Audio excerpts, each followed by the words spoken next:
Welcome, everyone. We're going to get started. A Freilichen Chanukah and a Merry Christmas. My name is Alex Weiser. I'm the Public Programs Director of the YIVO Institute for Jewish Research. Thank you all so much for joining us tonight. Out of curiosity, could I get a show of hands for those for whom they've never been here before? Tonight's their first night. Welcome. So it's extra special for us, for all of you to be here. So for those that are not familiar with YIVO, YIVO is a very special place for contemplation and study of Jewish life and Jewish culture, past, present, and future. At the core of YIVO is this incredible archival and library collection that we have. We have over 23 million documents and over 400,000 books, which together tell stories of Eastern European Jewry's amazing, rich history and culture. We have public programs like tonight, which bring this collection to life and these stories to life. And we also have classes and exhibitions. A lot of this material is available online. So if you're new to YIVO, please check us out on our website and our social media channels. We have an amazing YouTube channel with tons of lectures like this one that you can watch from your home whenever you like. So come back. And we're very excited we'll all get to know each other a bit better over Chinese food afterwards. So, of course, Chinese food is the contemporary Jewish tradition on Christmas, but this wasn't always the case. And so tonight we have Itzik Gottesman, an amazing professor and scholar of Yiddish folklore, to tell us more about the old world traditions and stories and ideas, and really thrilled to introduce Itzik Gottesman. Itzik Gottesman is a senior lecturer in the Department of Germanic Studies and is on the faculty of the Schusterman Center for Jewish Studies at the University of Texas at Austin. For 13 years, he was the associate editor of the Yiddish Forward newspaper. He is a folklorist and directs the blog Yiddish Song of the Week, which features rare field recordings of Yiddish singers. It's an amazing blog for those that don't know it. Please join me in welcoming Itzik Gottesman.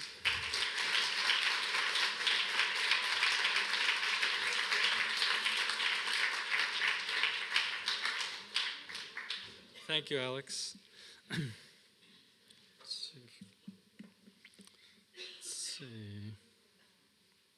Okay.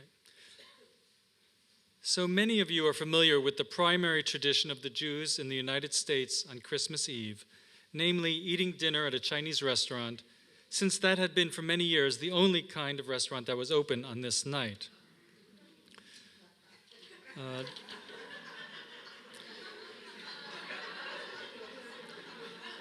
Here we have a supposed Chinese Restaurant Association poster thanking the Jews of America for being the only customers on Christmas Eve. You see the little thing on Snopes. Someone sent it in to see if this was real or not, or a real legend or not. In general, here's one from Tulsa, also the Jewish tradition. In general, the Jews of America find fun things to do and remain in a celebratory mood, as do their Christian neighbors on Christmas Eve. The New York Yiddish newspapers had no problem with Santa ads, as in this one from the Morgenjournal 1927, which wishes everyone a Freilichen Christmas, a Merry Christmas. And Morgenjournal, by the way, was a more religious conservative paper, not one of the left-wing papers. But in Eastern Europe, the night filled the Jews of the towns with fear. Many Yiddish writers who emigrated to the U.S. at the beginning of the 20th century noted the difference in attitude. The Yiddish literary critic Shmuel Nigger noted that when they heard the church bells chiming in his hometown Dukor in Belarus, the message it sent to the Jews was, quote, "Go home, be quiet, do not by any means go out in the street." Many of the Christmas customs and traditions of the East European Jews express this fear. And the larger issue is the fear of what? In some rabbinic sources, it is explained as the fear of Christian violence on that night. But historically speaking, the pogroms and other forms of anti-Jewish violence were more often tied to Easter, when Jesus died, rather than to Christmas, when he was born. It was also a time when the Jewish holiday of Passover often overlapped with the Christian holiday. Violence also occurred during the day of the Ascension, 40 days after Easter, commemorating the ascension into heaven of Jesus, when the Jewish holiday of Shavuos overlapped. During those times, Jews and Christians often interacted for commerce and trade, and it being spring, the populations, Jewish and Christian, were often outside. But Christmas, when the snow was deep and the outside was freezing, was not noticeably a time of attacks against Jews.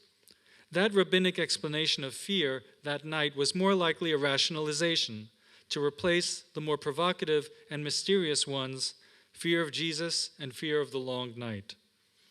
Before going into Jewish folkloric responses to Christian dominance, let's put things into context to explain the reactions. For hundreds of years, the Jews were considered partners of the devil, not only by the man in the street, but by the Catholic Church as well. Nothing exemplifies this better than the Judensau, Jewish or pig or sow, popular in Germany starting in the 13th century and found on some church walls. The Jews were not human, but on the level of the pig. One could also surmise that the pig, in addition to being the devil's animal, or the devil himself, was also making a mockery of the old Jewish belief that the Messiah will arrive on a donkey and ride on it into Jerusalem. You can see those round things on the characters there as the Jewish badge. You can imagine that the Jews, subjected to and surrounded by this kind of abuse, had to have created their own parallel anti-Christian folklore, some of it quite gross and grotesque.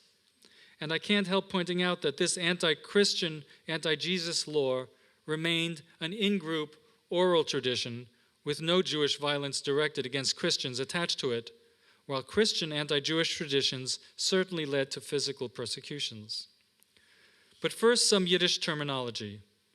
The most common word for Christmas in Yiddish is nittel, whose etymology is not 100% certain, but the current thinking is that it stems from Dies Natalis, which means birthday, Jesus' birthday, in Old Latin. Other folkier Yiddish terms for Christmas Eve are die Blinde Nacht, the blind night, die Schwarze Nacht, the black night, die Finstere Nacht, the dark night, and Beis Geboidenisch, evil birthing. There are others.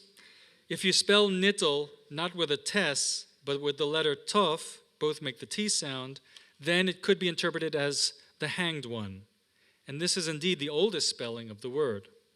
There are humorous terms as well. From German Weihnacht, they made Weihnacht, night to cry, or Weihnacht, the night of pain. The names for Jesus are also numerous. When I worked as an editor at the Yiddish Vorwärts newspaper, our proofreader was Hasidic, and when a reporter once wrote about Christmas and used the word Jesus, the proofreader called me into his office and told me, quote, "We don't say or write that word." So I asked him, "What does one write?" And he replied, "Oiso ha'ish, that man." I explained to him that since we are a secular newspaper, we have no problem with writing Jesus in an article, but one will not find Jesus in older Jewish literature. Jesus' proper Hebrew name was Yeshua, Joshua, and in Talmud we find Yeshu, 3 letters that could be interpreted as Yamach Shemoy V'Zachroi, may his name and memory be erased. One will also find Hanoitzrei, the Nazarite, and the Yoizel is perhaps the most common Yiddish nickname for him. On the folk level in Eastern Europe, he was called Yoshke Pondrik, or Yoshke Pondre, which stems from the brief mentions of Jesus in the Talmud, compiled from 200 to 500 CE. The primary record of rabbinic teachings. There, Jesus was described as the son of the Roman soldier Pantera, and over the centuries, in Yiddish, Pantera became Pondrik, and Yeshu became Yoshke, a nice Jewish name. This CD, entitled Nittel, I recently purchased in Borough Park, and includes selections from the sermons of 30 Hasidic teachers and preachers on the subject of Christmas, Nittel, all in Yiddish. You can see the subtitle, Oiso Ish Yamach Shemoy, maybe his name be cursed. So how is the Jewish fear of Christmas expressed? The most known tradition is the custom not to study any religious texts, not the Talmud, not the Bible, not anything. To study, to learn, lernen, as is said in Yiddish, is central to traditional Jewish life. So to have a situation in which one should not study is a big deal. So great is the fear of Jesus on this night that Jewish society, and we are speaking mainly of males in Jewish tradition, that Jewish society will forego this central aspect of its culture. There is wordplay on this custom as well. Nittel can be interpreted as nit lernen, don't study, or nit tor lernen, not be allowed to study. In homes, in synagogues, in yeshivas, Jews found other things to do on this night.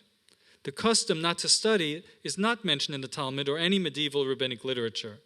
It has been observed by the Hasidic community in particular since the early 19th century, even late 18th century.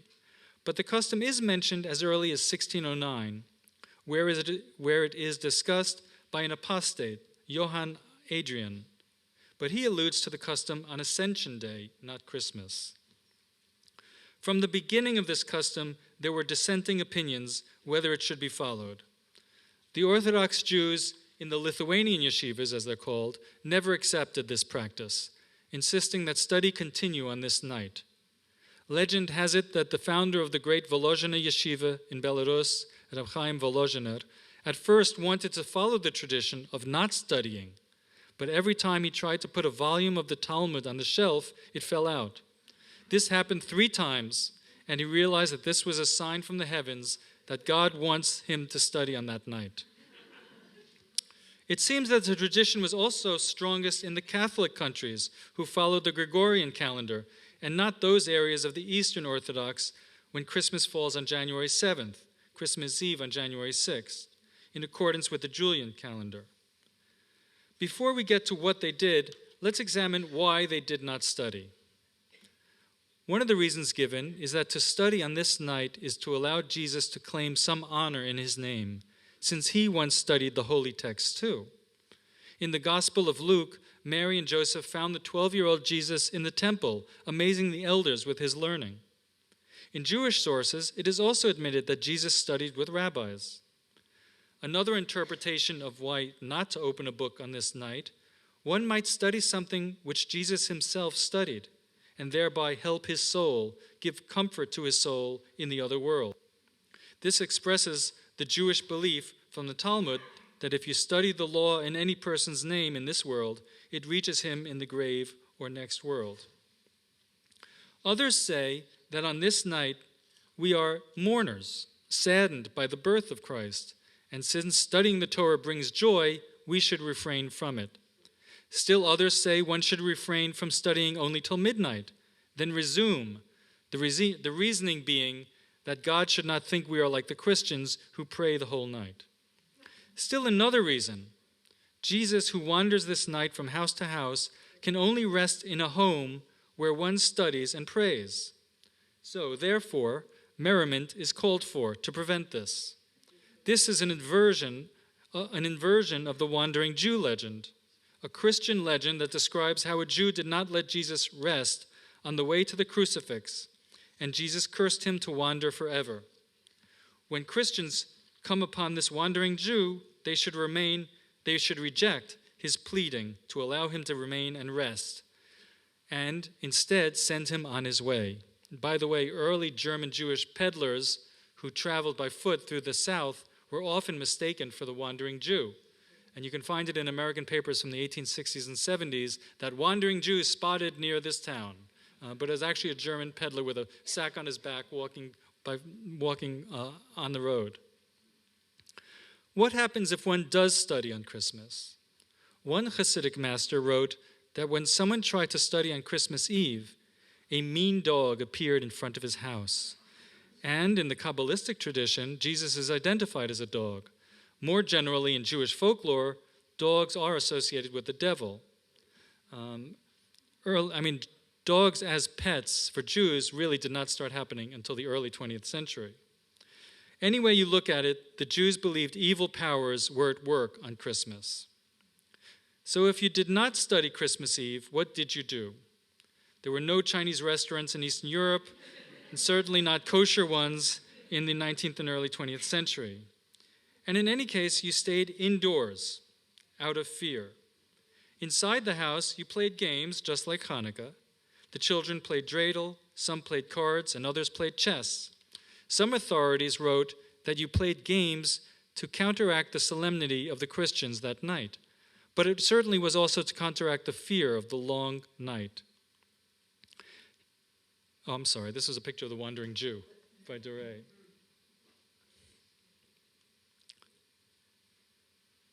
Here is a painting by Moritz Oppenheim, The Kindling of the Hanukkah Lights, 1880, Frankfurt, Germany. In one Yiddish writer's memoirs, he remembered that his religious father did not consider Hanukkah to have a good enough reason to play cards, but on Christmas Eve, he did feel compelled to play. Playing games was more important on Christmas even than on Hanukkah. Here is a photograph of the Lubavitcher Rebbe, the leader of the Chabad Hasidic movement, playing chess on the right, and there's some debate about when and why he is playing chess. Or to rephrase the question, why is he playing chess and not studying? And one answer is that it was Christmas Eve. Others say that no, it is a 1930s photograph when the Rebbe was in an Austrian sanatorium getting healthy. So there's debate about this photograph. But the tradition of the followers of the Lubavitcher is to play chess on Christmas, and this continues today, as you can see from this recent photograph from their headquarters in 770 Eastern Parkway. The Jewish behavior that night included avoiding anything that could be construed as honoring Jesus. One of the most popular activities was to cut up toilet paper. Just a few years ago, there was a toilet paper shortage in Jerusalem and Bnei Brak after a pre-Christmas run on toilet paper. In Hungary in the early 20th century, they baked garlic bread because it smelled bad. Much earlier, in the 17th century, there is a mention of Jews eating garlic on Christmas Eve.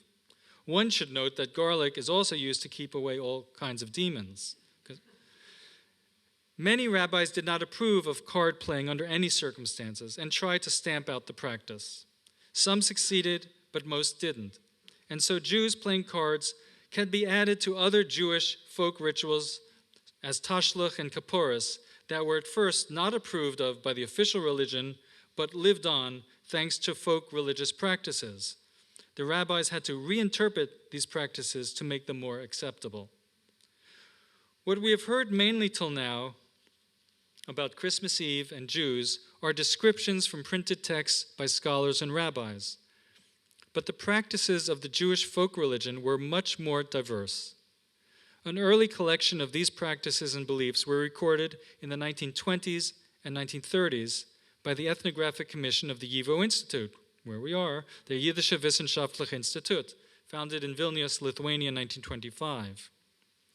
One of the questionnaires from the late 1920s sent to hundreds of folklorists and folklore collectors across Poland, Romania, Lithuania, and the Baltic states was about Jewish customs and beliefs related to Christmas.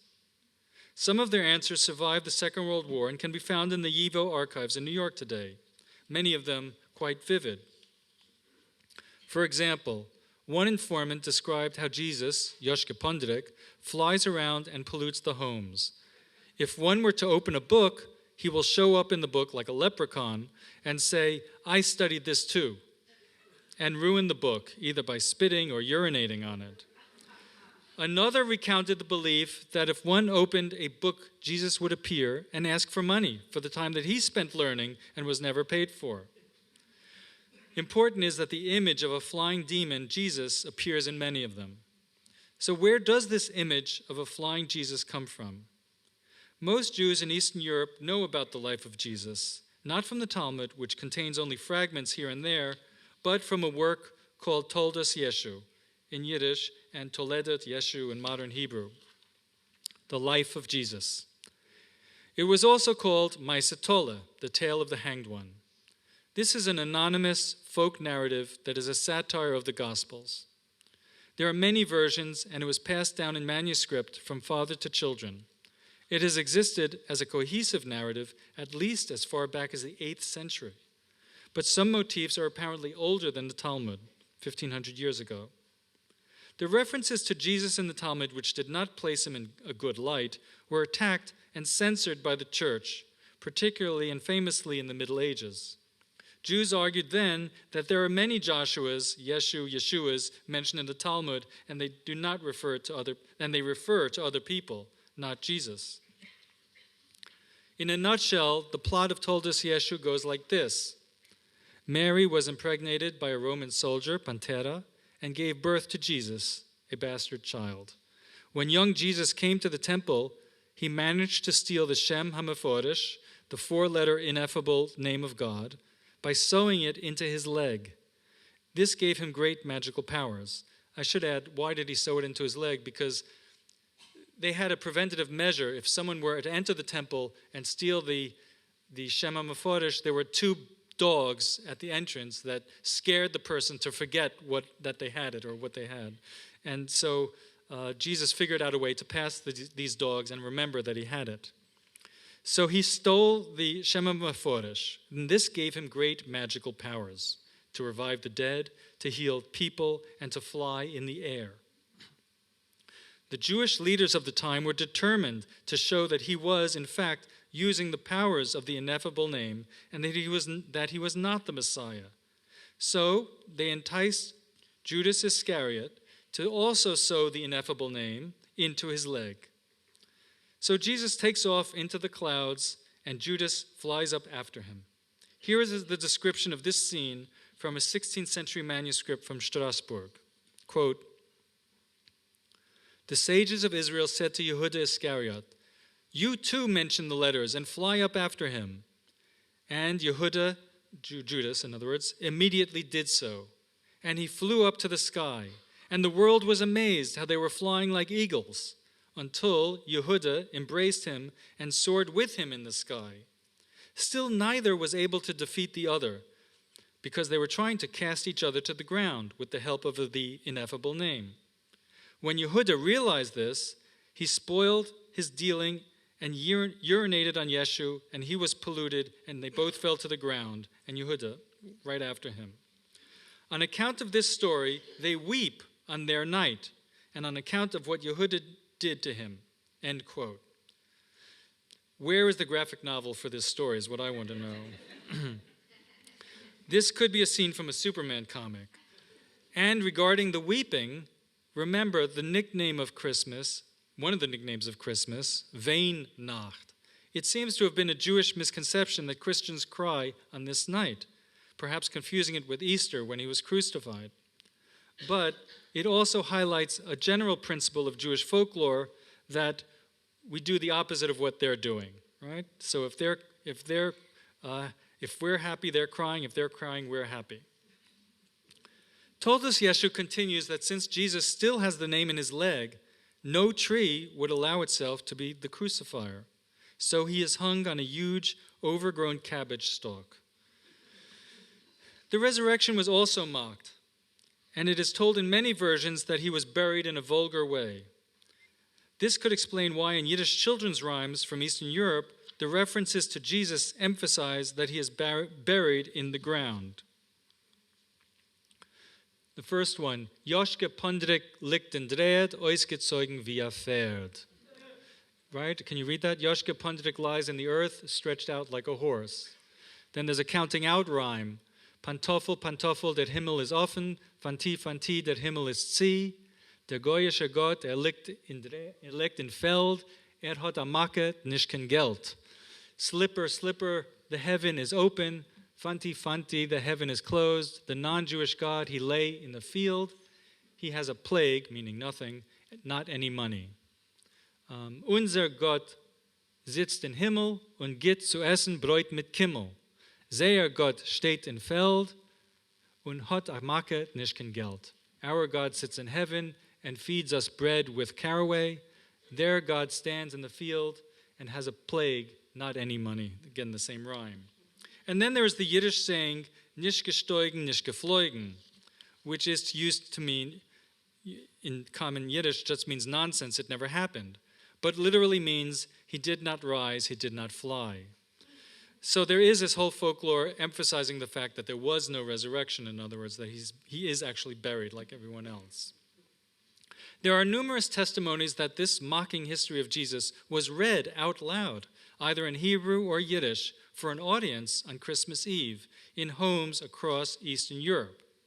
So the image of a demon Jesus flying around, polluting, threatening Jewish homes was known by all. I had mentioned earlier that he was polluting holy books if they were opened, but a widespread belief also maintained that any water that was left open in pots or pans or other containers would also be contaminated.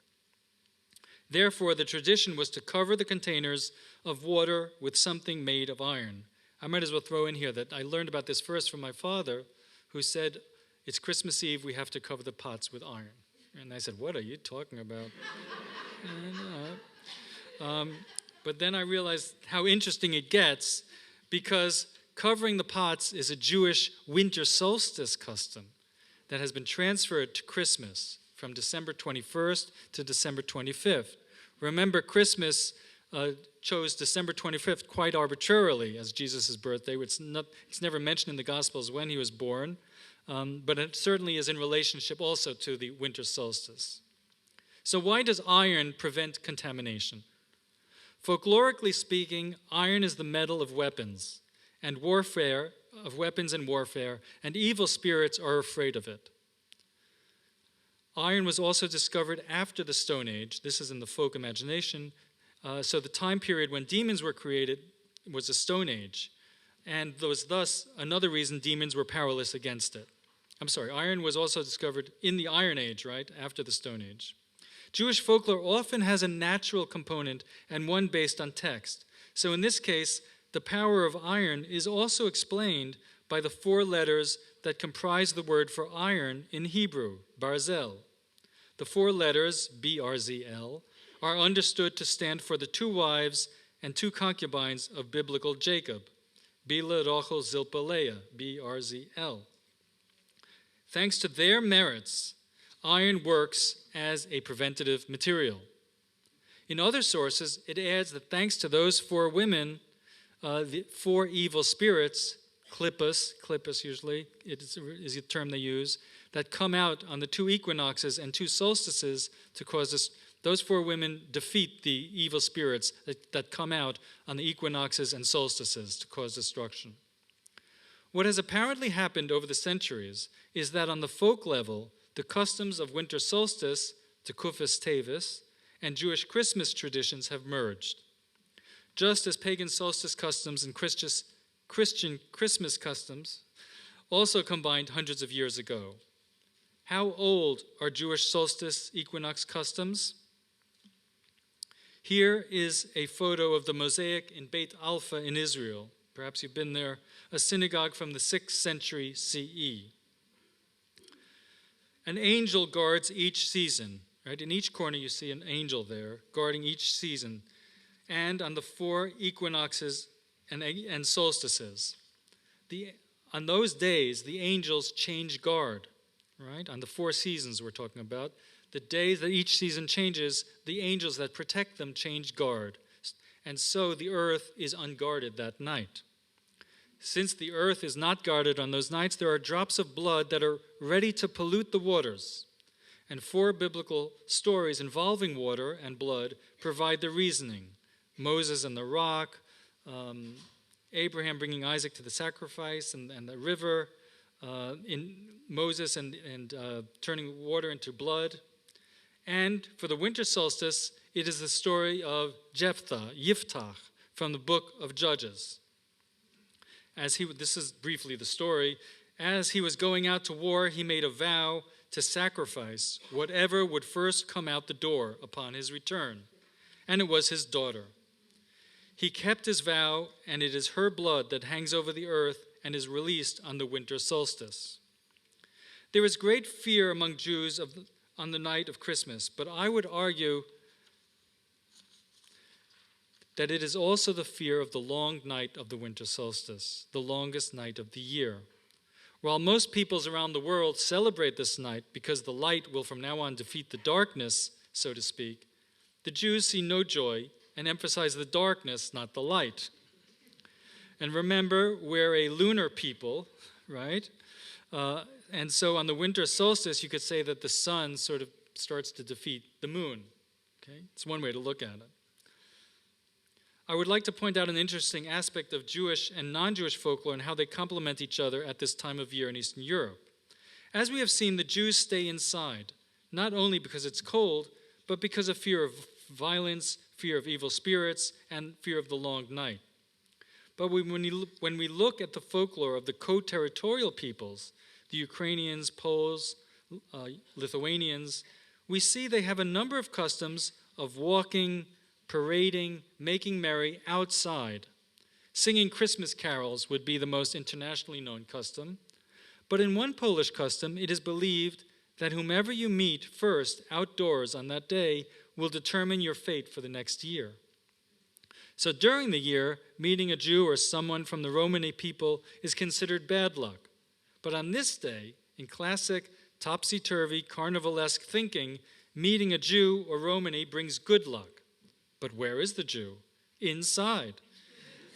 So the chances are quite small of meeting one. To conclude, I would like to bring a memoir from the town of Tlumac, from a memorial book there that I think sums up the complexity of this night. Quote, "The children didn't go to school. We stayed up and told stories about Jesus and other demons who own and dominate the night. A mysterious atmosphere was present, but also a feeling of good luck that we are Jews and have nothing to do with the scary night, that Moses is ours and Jesus is theirs. We even pitied the peasants who thought they see the light, unlike us, who saw that the night was actually blind and dark." And so this captures the complex interrelationship between Jewish and Christian views of Christmas Eve. Thank you.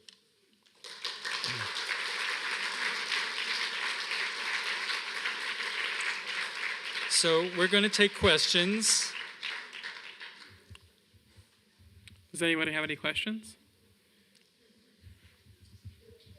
I'm sure there are a lot of I don't need questions. this, but I'll do it anyway.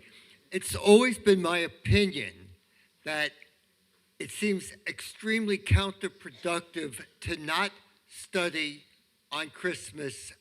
It gives credence to there having been something significant. So I'm always surprised that there wasn't a big revolution or regurgitation against changing anything just because this one was born, Muhammad was born, some Zoroastrian. We have Judaism. We don't have to change anything because of some, what we, or at least I consider fiction, but I'm probably wrong. I'm wrong about everything. Right. Well, there is a difference of opinion, right? Some do maintain it. Some yeshivas do maintain it. Other yeshivas don't. But you're right. I mean, the idea is not so much to recognize a great event, but it's to give him honor, right? Because of the studying, I think. Other questions? Yes, I'm curious to know when Jews started imitating Christmas by having, Christmas trees, Hanukkah bushes. Is that just an American custom, or are there beginnings of it in Eastern Europe? Well, the Hanukkah bush is definitely American. But I will admit that, but I didn't really talk about Hanukkah. But there certainly was an interrelationship between Hanukkah and Christmas. And it could be that Hanukkah Geld, which was done in the old world, was a result of seeing the Christian neighbors getting all these gifts. But again, Hanukkah Geld does not compare to getting a gift, every night or to the Christmas tradition. But who knows, perhaps it was the influence of the Christian surroundings.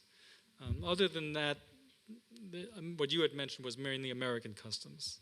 Yes. Hi, I didn't get the last part. Why was it good luck for Christians to meet a Jew or a Romani on Christmas? Why did they think it was good luck? Yeah, why is that good luck? Well, they feared.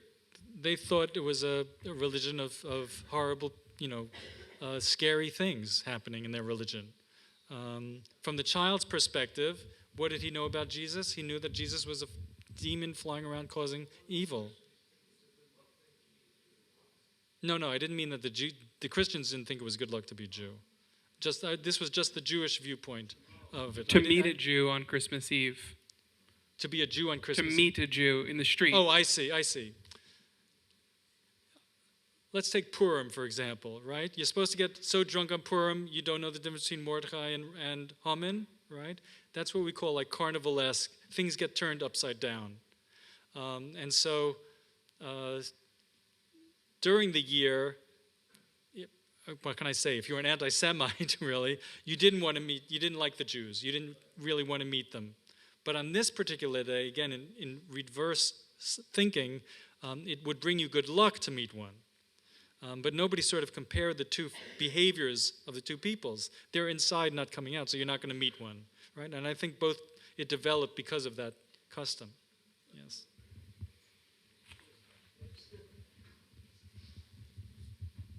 Hi, thank you so much. That was really interesting. I was interested in, you mentioned like this sort of performance of the story, the Christmas story in Jewish homes. Are there many examples of that kind of like performative storytelling at home for kind of in a sort of theatrical way in that history? Yeah, I'm particularly interested in that myself. Because basically it becomes a Christmas tradition of reading the story of Jesus, and I find that in memoirs. One person, I interviewed the poet, Yiddish poet Heschelis. He said that the book was like, hidden in a closet upstairs, and they took it down on Christmas and read it. And there are older, in other words, the apostates, the Jews who converted to Catholicism and basically became enemies of the Jewish people, when they wrote about the Jewish customs, they mentioned this, that it wasn't, not just that they believed it, but they actually read it on Christmas Eve. And now we're talking 17th century, 18th century. So it was an old custom. But yes, I'm always gathering, memoirs that explain this, because it's particularly interesting, the performance of the story of Toldos Yeshu. And let's say this, it goes down to the folk level. So children, when he talks about we sat around and told stories about Jesus, they're certainly recirculating the stories from Toldos Yeshu. Yeah. Thank you. Are there known calamities to the Jewish people that have happened exactly on Christmas or Christmas Eve? I'm sure Jews were always getting beat up, But a great calamity, the great pogroms were Easter, Passover, Shavuos, right? Certainly in the 19th and 20th century. Can I say I don't know of a great catastrophe that happened. Ashkenazic history, right? But that's the reason that you'll see in the Minhagim books, the custom books. That's one of the reasons they'll say that Jews do not go outside is not to be beaten up, right? So, but I think it's a rationalization. Yes. This might be a ridiculous question, but in the Kabbalah, did they address Hanukkah at all and if they did, was there a totally different attitude? Hanukkah? I'm not the Kabbalah scholar you should ask that question of. I'm sure they wrote about Hanukkah, sure. But I'm sorry, I don't have that much information on it. But in terms of all the holidays that occur at this time in December, around the time of the winter solstice, have to do with light, right? It obviously makes sense. It's so dark outside that you need light inside. But it's no coincidence that Kwanzaa, Hanukkah, Christmas all emphasize light as a main theme. So I'm sure there's Kabbalistic interpretations of that. Yeah. I'm curious about the image of Jesus as a flying demon. So is like Santa and his elves and the reindeer, is that like the good demon? Is that another folklore thing? Yes, I should have concluded with this image from Chagall. Santa, and then there's Elijah, right? There's Elijah who's, I don't know if this is, a Chagall image, but Yeah, Santa is not mentioned as a person. But you're right. I mean, it's not, it could have been, why didn't they turn Santa into a demon? But Santa, I don't think, is mentioned 1,500 years ago. And the Jesus thing goes much further back. Yeah. Oh. I was going to ask, why is this terrific hostility towards Jesus as a person? I mean, he's not a bad guy if you read the books. And of course they had trouble with Christians, that's true. But why did they pin it all on Jesus being some sort of awful, whatever he was? I'm sure he would be great to have a beer with at the local bar. No, but it's not only the beer. I mean, in the text, he's a... Well, that's what I tried to sort of put into context in the beginning. That, Christians certainly caused a lot of trouble. You have to also remember that in Eastern Europe, at every major intersection, there's a Jesus on a crucifix, a bloody Jesus. That's a scary image also for a kid. And so this is sort of the psychological reaction to that. Of course he's a demon. I mean, look at that scary image out there. So it makes total sense. And psychologically, again, what I wanted to bring out how, let's not forget that the Jews are a minority, and this is their only resistance, basically. So Jesus stands in for the Christian religion. Yeah. What were Jews supposed to do on Christmas if it was in Shabbat? Yeah. Yeah. Not only, believe it or not, there is a discussion for hundreds of years about that question, right? I mean, maybe that's not a surprise, but believe me, it has been discussed, and it's also discussed, well, whose Christians I mentioned it, but whose Christians do we find? The Eastern Orthodox, the Catholic Orthodox, there's also that discussion. So I forget what the answer is, but I can tell you there's a whole literature on what happens when Christmas falls on Shabbat.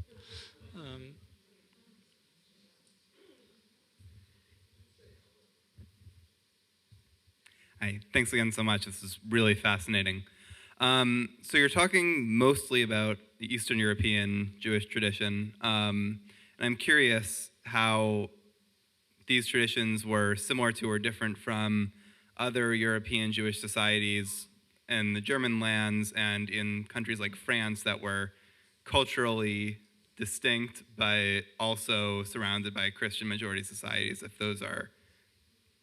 there's continuity there, if there's continuity over time with emancipation between Sephardi and Ashkenazi communities, etc. Right. Well, I mean, I'm including Germany in Eastern Europe, right? The oldest materials here are from Germany. I mean, those other countries don't quite have the numbers that Eastern Europe did. So it's not as detailed. You don't have that kind of reaction there. But the Jewish population in Poland and Russia and Ukraine, that's where you have a larger source and a larger transmission of these traditions and more likely change over years. So I don't know what was going on in Italy, but it's definitely an Ashkenazic tradition. Yeah. And certainly the Yiddish wordplay is something that's strictly Eastern European. Yes. Any other questions? Are there any other questions? One more. There are many years like this year, though, where Hanukkah and Christmas overlap. So would the people would they hide their celebration of Hanukkah when Christmas was also on the same day? And also, do you think there's any correlation with the number 25 being the day chosen for Christmas and also the first day of Hanukkah? Yeah, I don't think so, but well, what happens when Hanukkah and Christmas fall on the same day or the same week?